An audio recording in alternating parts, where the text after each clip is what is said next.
साम्राज्य सामान्यांचा असामान्य आवाज। शिक्षण विभागातील वरिष्ठ सहाय्यकास 40,000च्या लाचेची मागणी केल्याप्रकरणी जिल्हा आणि सत्र न्यायालय सोलापूर येथील जामीन मंजूर झालेला आहे। याबाबत थोडक्यात माहिती अशी की 24 वर्षांची सेवा पूर्ण झाल्यावर निवड श्रेणी मान्यतेसाठी 20,000 रुपयांची लाच स्वीकारल्याबद्दल अटक केलेल्या जिल्हा परिषदेच्या माध्यमिक शिक्षण विभागातील वरिष्ठ सहाय्यक घनश्याम मस्के यांनी विशेष न्यायाधीश आर.जे. कटारे यांनी सशर्त जामीन मंजूर केलाय। आरोपी घनश्याम अंकुश मस्के वय 43 राहणार Margu apartment Yashwant mill Akkalkot road Solapur यांनी तक्रारदार शिक्षक सौदागर अभिमन्यू गव्हाणे यांच्याकडून निवड श्रेणीच्या प्रस्ताव मान्यतेसाठी 40,000 रुपयांच्या लाचेची मागणी केली। त्यांनी यापूर्वी प्रस्ताव मंजुरीसाठी प्रासंगिक 5,000 रुपये स्वीकारल्याचा आरोप होता। यानंतर काम पूर्ण करण्यासाठी 30,000 रुपयांची मागणी केल्याचा आरोप तक्रारदार शिक्षकांनी केला होता।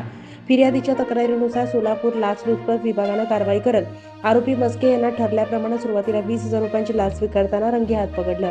यानंतर आरोपीला जिल्हा आणि सत्र न्यायालय सोलापूर येथे हजर करण्यात आलं।